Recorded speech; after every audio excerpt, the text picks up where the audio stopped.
पाकिस्तान तहरीक इंसाफ़ जे long मार्च जे पहिरें ॾींहं जो अहवाल। पाकिस्तान तहरीक इंसाफ़ जो हक़ीक़ी आज़ादी मार्च अरबा ॾियारे सुबुह जो 10 वॻे सवाबी भरिसां वाक़े वली इंटरचेंज खां शुरू थियो। मार्च जी क़यादत इमरान ख़ान पाण कई ऐं कारकुननि खे ख़िताब पिणु कयो, जॾहिं त सॼो ॾींहुं हुकूमती वज़ीर ऐं नुमाइंदा बि प्रेस कॉन्फ्रेंसूं कंदा रहिया।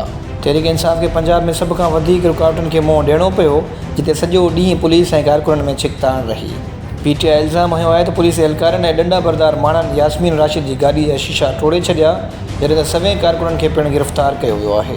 बहरहाल सुप्रीम कोर्ट तहरीक इंसाफ़ खे इस्लामाबाद जे H9 ऐं G9 जे विच वारे इलाइक़े में जलसेगाह मुहैया करण जो हुकुम ॾिनो आहे, जॾहिं त PTI जे अॻुवाणनि ऐं कारकुननि खे गिरफ़्तार न करण जी पिणु हिदायत कई आहे। इमरान ख़ान हर सूरत में डी चौक पहुंचण जो ऐलान कंदे डीली जी ख़बरनि जी सख़्ती सां तरदीद पिणु कई आहे।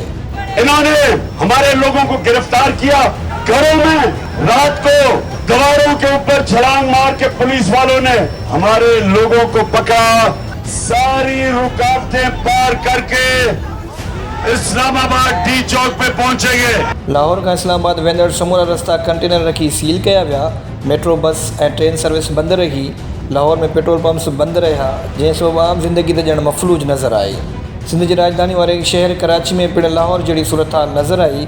नुमाइश चौरंगी ते पुलिस ऐं PTI जे कारकुननि में चकरनि दौरान पुलिस एहलकारनि ऐं कारकुननि समेत 5 खां वधीक माण्हू ज़ख़्मी पिणु थिया, जॾहिं त मचरियल माण्हुनि सहाफ़ियुनि ते बि पथराव कयो। ओॾा हुकूमती धुर सां वास्तो रखंदड़ पार्टीज़ जा अॻुवान इमरान ख़ान जे लॉन्ग मार्च खे फ़िलाप शो पिणु क़रार ॾेई रहिया आहिनि।